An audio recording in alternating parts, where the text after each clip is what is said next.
Welcome back into the Lions 24/7 podcast, where we roll into November with another episode right here. He is Sean Fitz. I am Tyler Donohue, producer Lance Glynn, behind the scenes as always. We are into the final third of this Penn State football season for the regular season. 5-3 coming out of the first 8 matchups. And of course, a third consecutive loss on Saturday night. We covered that on the post-game podcast. Ohio State actually falling a spot after that matchup, going to number 6 in the top 25 AP poll. They were jumped by Michigan State, who came back to beat Michigan in a battle of unbeatens on Saturday afternoon. So Michigan State now actually leading the conference at number 5 in those rankings. They will be the final team that Penn State faces in the regular season. And Sean, we mentioned this at the very end of the post-game podcast. Would Penn State still be evaluated as a top 25 program? And you made a great point. If they were evaluated as a top 25 program coming off of that Illinois performance, wouldn't you leave them in there? And ultimately, they only fell 2 spots, number 22 in the country. They are the only 3-loss team in those top 25 rankings. And that's not going to make everyone feel nice, warm, and fuzzy right now. But I think it gives you a little bit of credence on how Penn State is viewed coming out of this 8-game schedule. Well, yeah, I'm more surprised last week that they were still in the top 25 than they're still in the top 25 this week. So that makes sense. I mean, you play Ohio State tough. Ohio State brings with it that brand and that that reputation. So anytime you can play them close or fairly close, you're going to get some credit for it. So I'm not 100% surprised that they're still in it, but you're still at 5-3. So I mean, that's kind of the main point we're talking about here. But heading into November, hoping to shake that. You got Maryland this week, of course.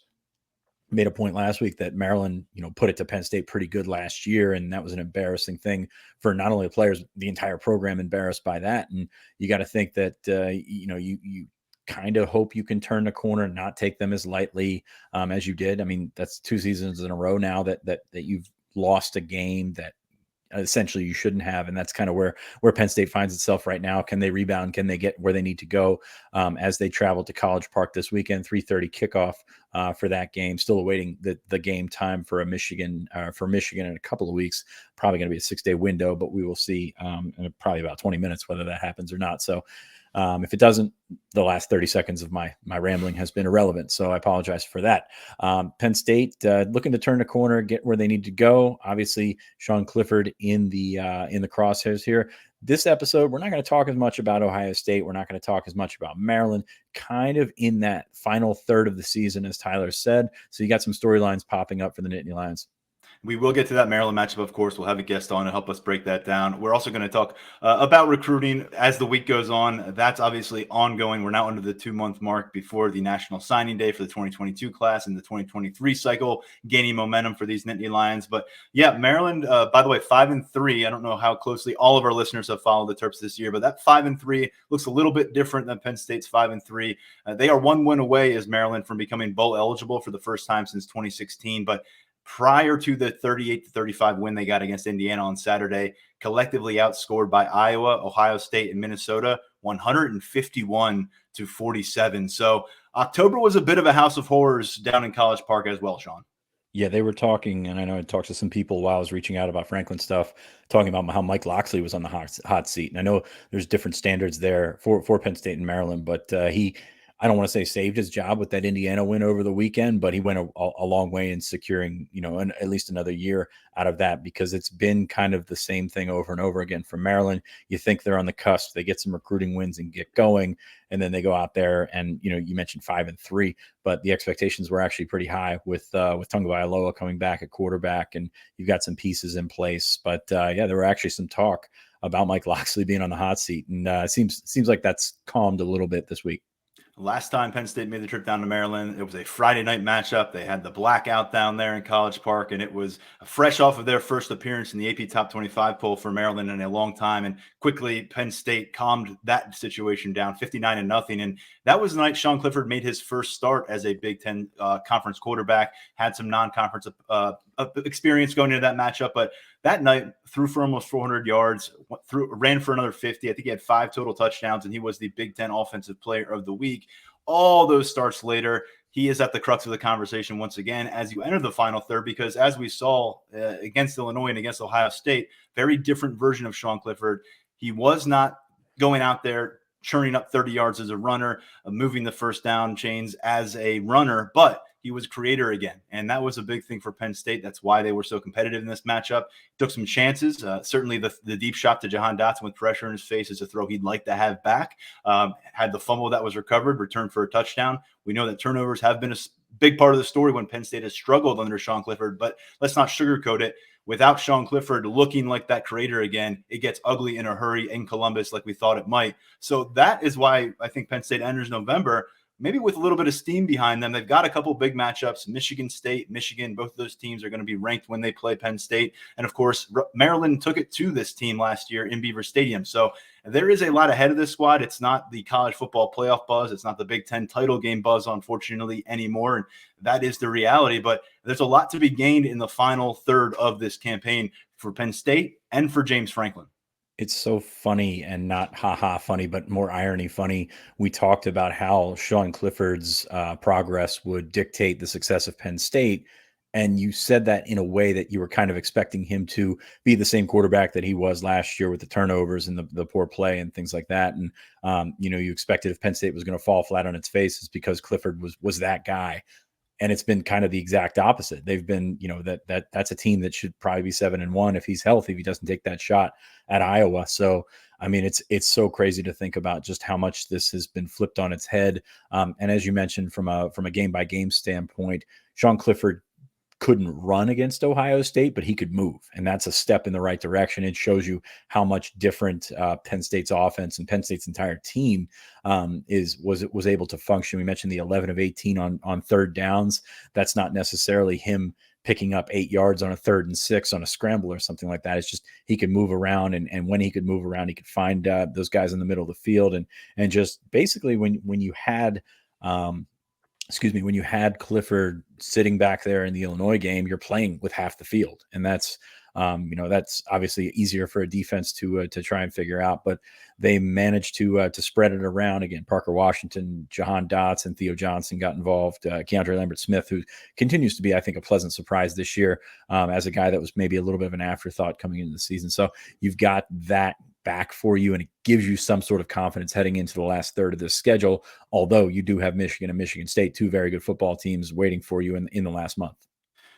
And we'll see what those teams look like. And Michigan State right now has everything in front of them. Some big matchups for Penn State. They're going to have a lot of eyes on these matchups. And look, a lot of people, when they have focused in on Penn State this year of late, have seen this team have offensive issues, quarterback issues.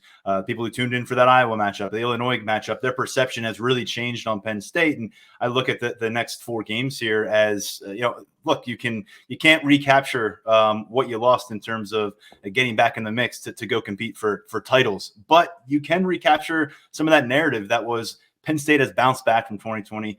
Sean Clifford was the catalyst for that immersion. Mike Yurcich is clearly the right guy to work with the quarterback, and that's going to resonate across the recruiting trail, and that will continue to happen. And all these things are still at your fingertips, whereas, again, if you go out and you have the 2018 Michigan performance at Ohio State, which they avoided, and I think a lot of people are probably, if you said, is it going to be hanging in the balance with a few minutes left in the fourth quarter, or is it going to be that kind of a game where Penn State's out of it early and they continue to get buried? Many of us would have stepped over to that side that Penn State was going to be on the bottom of an avalanche. They avoided it. Sean Clifford created. Now you look to get him involved as a runner. You don't want to get him hurt. That's the thing here. That's why this conversation right now feels so fragile, because Sean Clifford's health feels fragile. He took 4 sacks. If they continue to let pressure get on him without supplying some kind of a consistent run support, I don't know how realistic it is that we're having the conversation that Clifford's on the mend anymore through this month, because they are going to face some legitimate defensive fronts. Sean's going to get hit. And without him on the field, we see where it leads. So that trap door is still squarely underneath of the feet of this coaching staff, and quite frankly, the entire program, because we know what it looks like when number 14 is not available, or when number 14 is not able to be what he needs to be for this offense.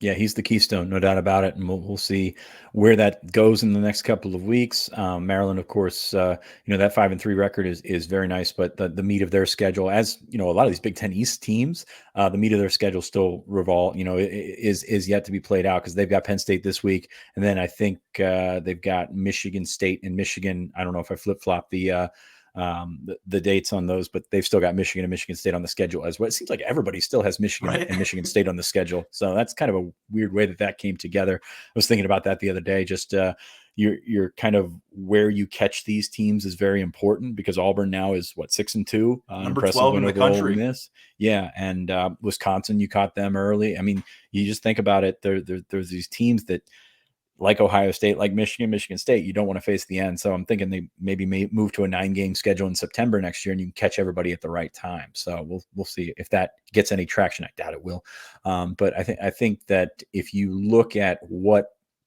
Penn State has to do over the next couple of weeks, obviously staying healthy is a big thing, but keeping Clifford upright.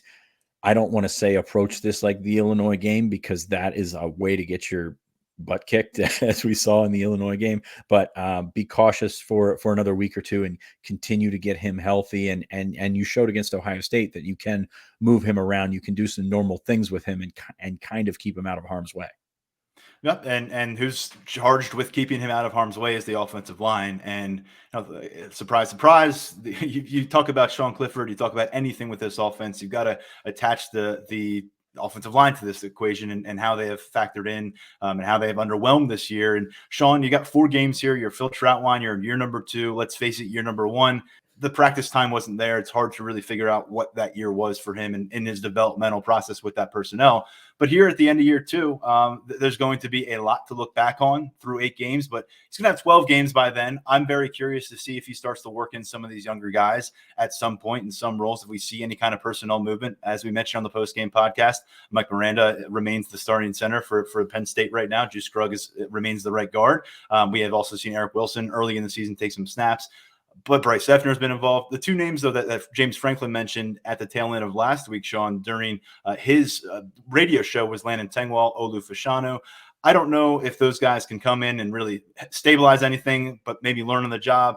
There's a lot that you're looking at here. It's not just trying to gain some distance from what has been a rough year for this offensive line. It's about finding that bridge towards something better, because until that does get better, and this is the story of Penn State under Franklin, it feels like, until that gets better, there's a lot impeding your progress and your path as an offensive unit and as a program here looking to be in that top tier upper echelon in the Big Ten and across Power 5 football. Yeah, no denying what you're saying whatsoever. I mean, that's got to be where you try and turn the corner and get to where you're going through November to set the table for next year. Is Phil Troutwine going to be around next year? I don't know. I mean, this offensive line had expectations. This offensive line coach had expectations, handpicked by James Franklin, but it just hasn't come together for whatever reason. I think it's going to be interesting to see if you maybe see Fashanu out there. Tengwall, to me, I know, he came in and there were high hopes about him seeing the field early, not really starting, but seeing the field early. The fact that he didn't get in there against Villanova or any of those games that really weren't close, Ball State as well, that tells me they're not ready to throw him in there. And that's so if you're looking for somebody to stabilize this unit, as you said, I don't think it's Tengwall, but I think you can give Fashanu a shot. I think he's by far ahead of that redshirt freshman class. Looks like Fashanu and Nick Dawkins, the ones that are rotating through with that one right now, but Dawkins seems to be buried behind a couple of interior guys as well. So Fashanu, if you can get him out there, get him some snaps and see what you can get out of him, I think he can hold up. And I think that experience is something that could pay off for a while. I think he's going to be a multi-year starter for Penn State. It's just a matter of getting him out there and getting him over the hump. Does that mean swinging him over to the right side? I know Caden Wallace has been banged up pretty extensively in the last couple of weeks. Effner was in there for him. So to me, if I'm looking for a guy to step up and maybe crack into that rotation, and surprisingly, Des Holmes has not been that guy, Fashanu would be the guy for me. Yeah, and I was actually, curious that Landon Tengwall was the other name brought up there by James Franklin, because we did not see him earlier in the year. Clearly, he has a bunch of football that you can still utilize him for. You could play him every game here in November and still maintain that red shirt status. But yeah, I'm with you. If he's not going to stabilize things, but I don't know. Something needs to. You got to generate some forward progress here, and not just in terms of what's happening on the field, but also what's happening in that room and what you're looking at moving ahead. And we're gonna. I have some more comments and a couple other guys to focus on there. We're gonna talk about other players in the spotlight here for November, but. The running back room. I mean, someone with a ton more benefit of the doubt in his Penn State career right now than Phil Troutwine is Jaywan Sider. but you look across that room and you try to match up to where the recruiting rankings were when these kids came in and these young men came in, and just doesn't match up. And the offensive line has always been a part of this conversation, but there is just nothing being manufactured really naturally by this room, and that's a big problem. Yeah, I mean, you've seen bad offensive lines in the past, and running backs have been able to make something out of it. This group is not making anything out of nothing, and it's very hard to do, absolutely. But you would think that you'd break something at some point, and I think that's the most frustrating part is you saw Kane do that as a freshman. That foot injury last year is a killer for some running backs, and we'll see if that's the same for Noah Kane. Kevon Lee toward the end of last season, you're thinking maybe he could take over the starting role this year. He just hasn't been there. Baylor, of course, or excuse me, Lovett, of course, productive at Baylor. So I think that's the frustrations that you've seen glimpses from these guys before, and now they're going down fairly easy. I don't know if that's a center of gravity thing, a balance thing, or a vision thing, or you're just not seeing what everybody else sees in the film week after week. But that's probably the most frustrating point. The law of averages says if you don't have holes to run through, that's fine, but maybe you get out once in a while and you can break one. And Penn State hasn't even gotten that. You are through 2/3 of your season right now, and your leading rusher is averaging 32.3 yards per game. That's Noah Kane. Next up is Kevon Lee at 29.6 yards per game. Just an astounding kind of clunk when you look at this stat sheet for the running back room. And once again, that's where you say, Sean, hope you're feeling well coming out of that game. We got a lot to throw on your shoulders here down the final stretch. Yeah, you pretty much abandoned the running game against Ohio State, and that's probably the right thing to do. So, as we said the other night, you got to use that short passing game as your running game if you're not going to get anything else going, in a traditional sense. I think that's really the only way to go about it at this point. And that, you hate to throw in the towel or anything like that, but if you just don't have anything to work with, I'm sorry to those running backs who have shown talent in the past, but it's just nobody's getting it done in that aspect. Continuing kind of a more bigger picture focus to start off here in November on this episode, a career crossroads moment. This is the final stretch of this season. The transfer portal is always looming. It feels like it's looming more and more each time you get to November and December. This time of year, this is when names start to pop up. And that's going to happen once again for Penn State. But before we get to some of the younger players maybe looking to make a move on the depth chart here with the final month of the regular season, how about guys who we got to figure out where their standing is right now at this level of football and with Penn State, and where it might move for them here in November and beyond, because I'm led directly to that running back room. John Lovett is a one-and-done situation coming out of Baylor, but the two guys that come to mind for me, because we have, even since August, early September, talking to Jaywan Sider, looking at Keziah Holmes essentially taking a red shirt here, learning and getting to go at a different pace with the scout team for the most part. Devin Ford just hasn't been used in a way where I'm necessarily putting him in this conversation. To me, it's Kevon Lee, it's Noah Kane, because each of those guys at different stages of this season have had chances to take the reins and run with it. Noah Kane more chances than not, but to this point, just absolutely unable to do that on either end. And we're talking about guys who at different times have looked like the emerging force in this offensive backfield. And we were talking about 1A, 1B. Could it be one of the better tandems in college football or in the Big Ten? And right now I'm wondering, where does it go from here, starting with this Saturday at Maryland? Because of the nature of that room, I think you can look at this group and say that running back room is going to look pretty different come in the spring. Of course, you've got Nick Singleton and Katron Allen coming in, but I mean, this is a position where guys can contribute early. Guys can come in and make a dent on that depth chart very early, and older guys, if they have a little bit more wear on them and they're just not getting it done, can find themselves elsewhere. So you said Kane and Lee. I'm looking at Kane and Ford and saying, where do they fit into this in the next 12 months, because that's a tough one. I mean, we saw it with Ricky Slade. It's like he was a starter, and then all of a sudden he was in the portal not too long after that, because that's kind of the way it goes in that in the running back room, also in the quarterback room. We've talked so much about that situation right now. Clifford obviously has the option to come back next year, and as they don't like to have 6-year guys, they also don't like to have freshman quarterbacks as your big favorite to win the starting job. So That's an exception that I can see being made. Of course, it's going to depend on Clifford. We talked about the draft class is not that great. He's, has certainly bounced back this year. I don't know that he's a draftable guy right now, but he's a guy that could come into a camp and see what happens with from there. But Roberson is, we didn't see him at practice last week when we were talking to Mark Brennan about the warm-ups at the Horseshoe. I almost called it the Big House, the Horseshoe. He was taking third string reps behind Christian Veillere. So that to me says a lot about where he kind of fits in the plans, where his head might be at right now. And you've got those two freshmen coming in January, as scheduled to come in January right now.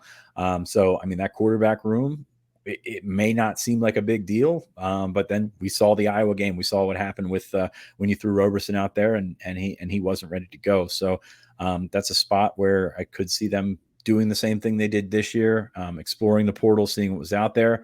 But a lot of that's going to depend on Clifford, because when you take a look at the situation a year ago, yes, Penn State fans were questioning Clifford as a potential returning starter, but still you look at the box scores and he had that little check beside his name. So he was a returning starter. It's much easier to sell to somebody, even if they're not going to come in and be your starter. It's much easier to sell that the job is open at this point. So I think that's probably a change. I think Franklin kind of alluded to that a week or two ago when talking about the transfer portal with quarterbacks.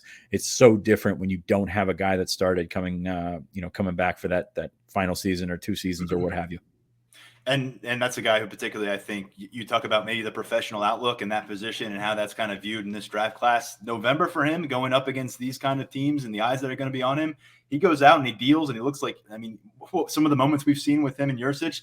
And I tell you, you sit in a room with the guy and you saw this after the game. We didn't see it personally, but Mark Brennan shared the video with us coming out of there.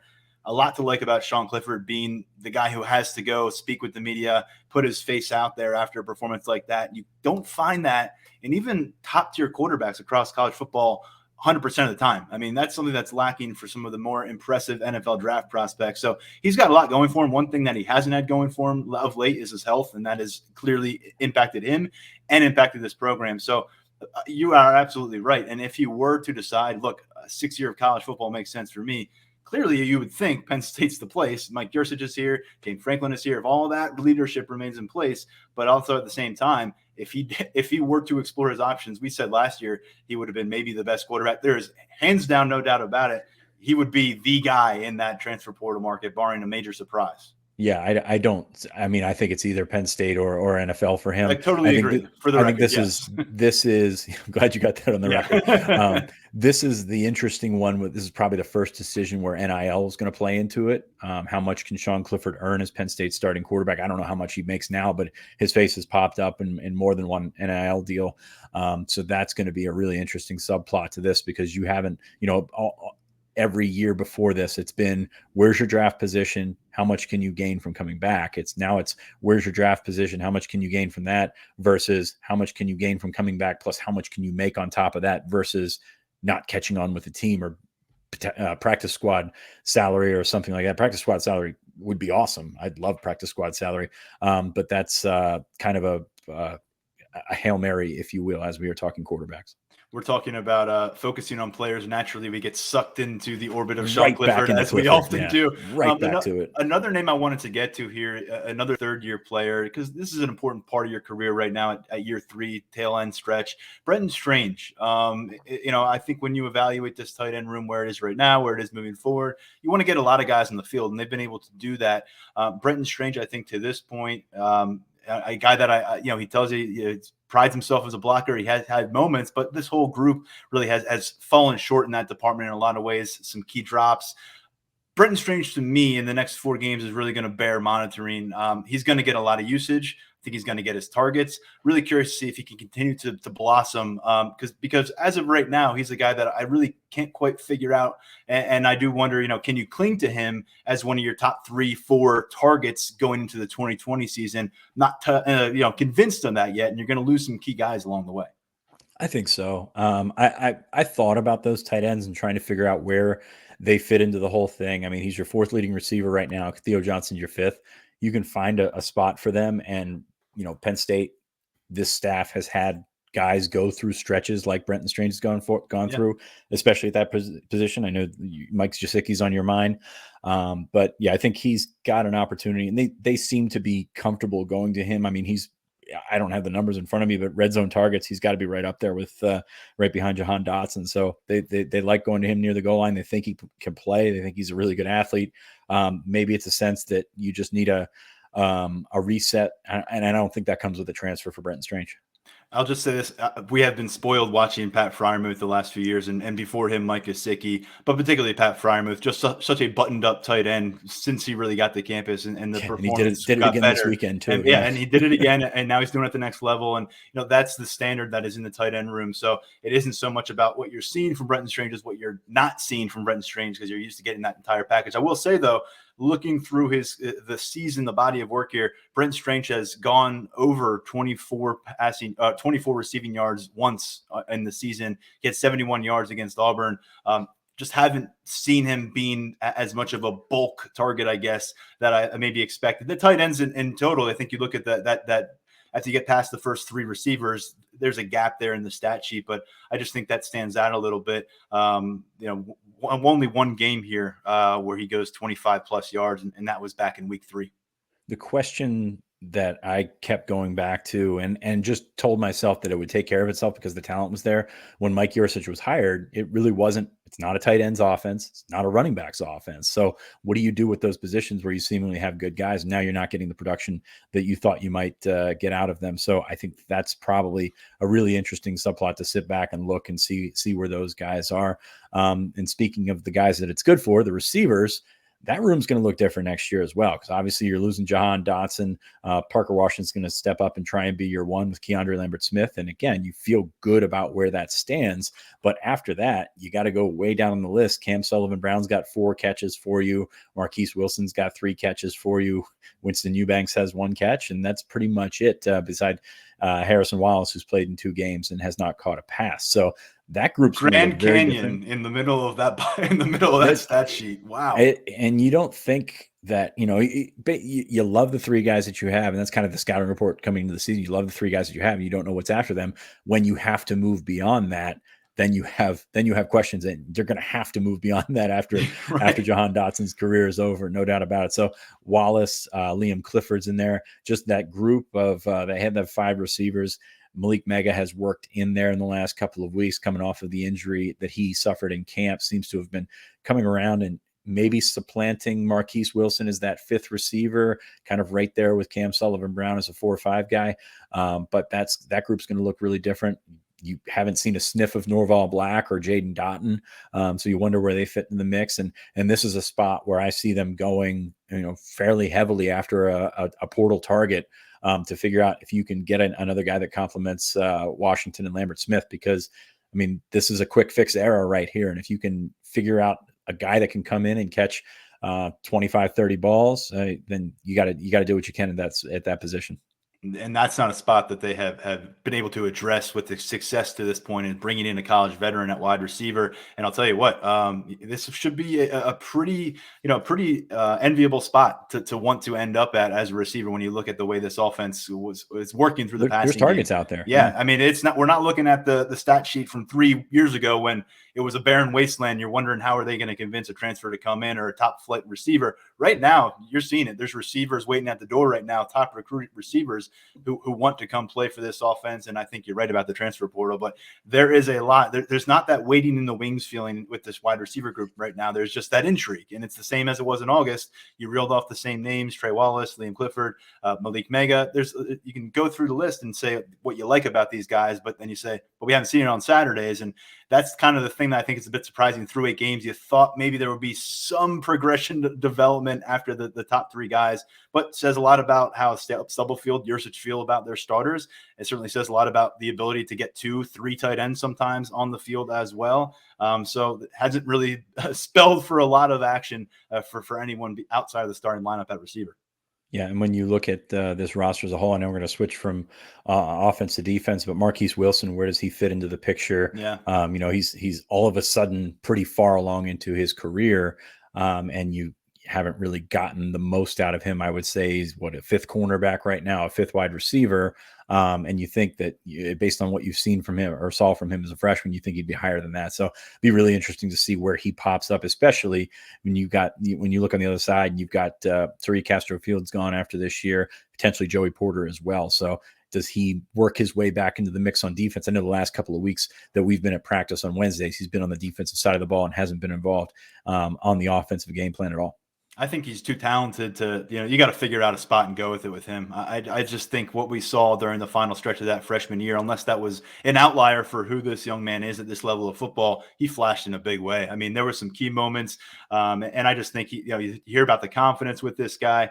I don't know. I don't know what's going on. It takes a lot to put yourself in a position to play on both sides of the ball, but can you play a lot on both sides of the ball? That's kind of the next step there. And I think maybe you're better off. Where can Marquise Wilson maximize his skill set, and where does this roster need him? Maybe you don't have that answer until you get through some of that transfer portal stuff in January. But I agree. He's a guy that I feel like we would have seen him as part of the plan a little bit more to this point through 8 matchups and kind of, not regressing, but on the outside looking in and on both sides of the ball. One other name on offense, because I think he's a component, not just for right now, but moving ahead on what the offensive line could look like, what Phil Troutwine, what they might want to do, and reconfiguring some parts, is Caden Wallace.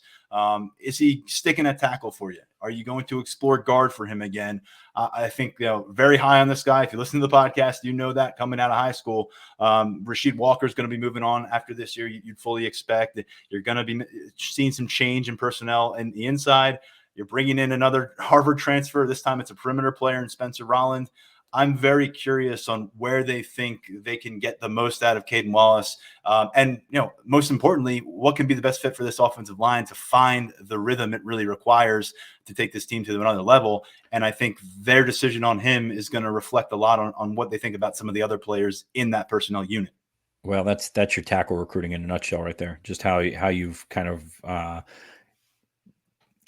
as we often say, it's easier to move tackles into guard than move guards out to tackle. We think that Wallace would be an absolutely incredible guard, and that's where he was rated out of 24/7 Sports as a top 100 All-American kid. And you got him playing tackle, and he's a step slow out there, and there's a lot of speed coming off that edge, and he's held up at times, but other times he's been beaten. So that's going to be a good question, because Spencer Rolland, who we label as a tackle, he could be a guard too. I mean, that's not completely, he's not your 6'7", 295 guy that's going to, sit out and set the edge for you. I'm still struggle to see where these guys go. Does Tangwall play a factor? I think Olufashanu will play a factor next year, but you're absolutely right. With Wallace, even with Bryce Effner, who we see as kind of an afterthought, the sixth guy right now. What does he bring to the table for you? Is he a potential tackle for you? I don't know, man. There's, as has been the case with this offensive line this year, I don't know that there's a ton of answers for that. So do you continue looking at the portal for another tackle? You always want to load up on tackles, and they've done that in the last cycle and a half. But at the same time, it's going to take some time for those guys to get ready. How do you bridge the gap between now and then? Defensively, in the trenches, you want to really see, this is going away from figuring out what to do with the veteran and more of looking for continued progress. Keziah Izzard and Devon Ailes, those two guys, I feel like Ailes, especially because it dates back to before the PJ Mustipher injury, really showing a lot in year 3 in his progression, stepping up into that 2-deep role, and they needed somebody to do that in the worst way. With Izzard, it's been more of, hey, this is a necessity. We got to sound the alarm here. PJ's out for the year. Now you're playing a ton of reps. They're going against, you watched the Michigan State game, I assume. I know many of our listeners did. You watch the way that Michigan State can run the football. You watch the way that when Michigan is rolling, they can run the football. Those teams are up on your schedule real soon. We saw what Illinois did when they wanted to concentrate on pounding the football up the middle. So I think if you can see these guys continue to answer the bell, it's going to make you feel a bit better about your defensive tackle depth, your interior depth. But that goes across the board. You got to factor in a guy like Zariah Fisher, who James Franklin also mentioned late last week, is someone they're counting on to maybe continue his growth here, get some expanded looks as the season moves forward. But you've been pretty healthy with those top 3 defensive ends. So to this point, you've been able to hang your hat on them, but not so much on the inside. And I would say Izzard and Ailes both bear watching here in the next 4-game sample size. Absolutely. And it's going to pay off for them in the long run. I have no doubt about that. Because Izzard did not play well against Illinois, but he seemed to take some steps forward against Ohio State, which is kind of a flip flop of what you'd expect. But here you are. I just did a quick count. I have the travel roster out here. 5 defensive tackles made the trip. I might be missing one of them, but that's when you think about all the scholarships. 6 defensive tackles. I did miss Izzard down there at 99. 6 scholarship tackles making the trip, and you've got 10 or 11 on scholarship right now. Yeah. So taking half of your tackles, and I know PJ Mustipher is hurt, and only playing 4 of them, that's something that will probably make its way to sorting itself out in the offseason. Of course, you've got guys, Aeneas Hawkins has never really factored in. Joseph Darko has never really factored in. Not that he was expected to this season anyway, but you've got to come around and as we said with the offensive line, bridge that gap until your younger players can get there. That's why having a guy like Mustipher come back next year, if he decides to take them up on that option, which they really, really want him to take them up on that option, is such a big deal. And then, you're hoping Hakeem Beamon is back. Again, we keep seeing Beamon at practice, which to me says a lot about his intentions about coming back to Penn State, because he could have easily packed it up and gone. So I think that's an interesting subplot to next year. So they can be deep. They can be deep and talented at defensive tackle next year. They can also be in trouble. There's not much in between. Well, what you hope is it was this year was a lot of names and a lot of unknowns. You'd like to say, hey, there's still quite a few names, but you know a lot more about this group. And that's what you feel like you can get. I mean, if you can get Mustipher back on board, and I think it makes a lot of sense for both parties, that would be a huge step in the right direction, because you don't have to necessarily count on these guys for all those reps again in 2022. But they've got them in their back pocket, and maybe you can feel more comfortable playing 5, maybe even 6 defensive tackles in a big game, because clearly they have not felt comfortable being able to do that through the first couple months of this season. One other name to know, because he's popped up in some conversations lately, Jordan Vanderburgh. We did get a bit of a look at him in practice, some nice reps on the field last week. Keep an eye on him. Just keep an eye on him. What number does he wear for everybody? 52. Out of South Africa, came out of Iowa Western with that midsummer visit, ended up on the roster like a week later. Compelling prospect there on the defensive front, a guy they kind of sneaked onto this roster, it felt like, at the last minute as a scholarship addition, and he's got a lot of eligibility ahead of him here. I think he's got 3 years at least, if I'm not mistaken, ahead of him here, and maybe this is applying a redshirt year, so might be even 4. Yeah, I mean, you've got a lot to work with that COVID year. It throws everything into. Yeah, I'm even struggling now with that. Yeah, defensive end. Just the one thing that jumps out to me is how much that not only Penn State would benefit from Jesse Luketa coming back, is that I think Jesse Luketa could really benefit from coming back, similar to what Brisker and Dotson were able to do. I don't know where he fits into the draft right now. It's very interesting because he's been really productive. I mean, to me, he's the biggest surprise and the best surprise on that defense, which is, it's a good spot to be in. But he hasn't been a full-time starter. I thought he was all over the field against Ohio State the other night, did a really good job. So he's got some buzz, and I think he is turning 23 this year. So you've got that going forward. Of course, he's close with Micah. So there's a lot, I think, pulling him that way, but I think Jesse could really benefit from coming back. And I'm talking about moving up, like a 3rd or 4th round guy. Yes. I know that sounds kind of crazy right now, but to really improve his stock, and at the same time solidifying. I mean, you look at the guys that can potentially leave this year on that defensive line, or will leave this year on that defensive line, because I think nobody expects Ebiketie to be on there next year. But with Mustipher, with Luketa, I mean, that can go a long way in solidifying that unit next year. And again, it's that's there going to be people walking on some eggshells in December and January until those guys make their intentions felt. Speaking of guys who heard. Are yes, they around? Heard, I'm sorry. Speaking of guys who we're not sure, are they around? Are they not around come January, February next year? Brandon Smith, a semifinalist for the Buckus Award, going to the nation's top college football linebacker. By the way, he was a national finalist for the Buckus Award at the high school level during his senior year back in 2018. But Smith, I don't know if he's flashed that 5-star stuff to everybody. I don't know if people have watched Brandon Smith and said, oh, this is the Brandon Smith I totally expected. But you watch his progression from year to year. I think he's answered a lot of what you're looking for. I think Brent Pry found the right spot for him this season. To me, I guess I'm even me. I fall into this trap.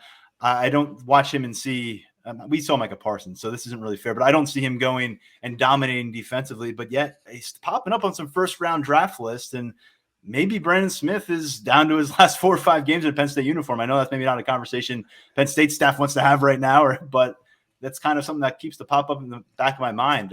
His career kind of could be over and done with. It's fast.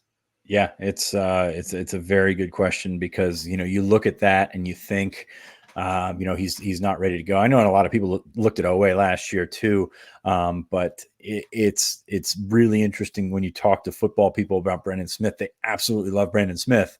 You talk to Penn State fans about Brandon Smith, and you think, well, exactly. he's still got plenty of work to do, and he does. Let's be honest, but still, really good football player. As mentioned, I mean, Brooks has kind of outproduced him this year, and that's Mike is probably going to outproduce an outside linebacker anyway. But you think about those splash plays on defense and the things that you can turn a game on, and you're still looking for Brandon Smith to come around. I mean, that's kind of the thing that we say about Brandon Smith is he's so he flashes these top level plays, and then he's just kind of inconsistent.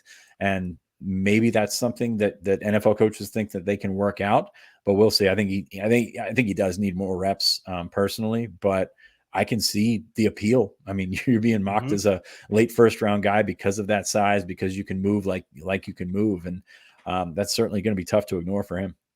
52 tackles, 6 for loss, and 2 sacks on the season for Brandon Smith, who, by the way, if you're paying attention to his Twitter handle, he's not much of a vocal guy on Twitter. He's not tweeting a lot.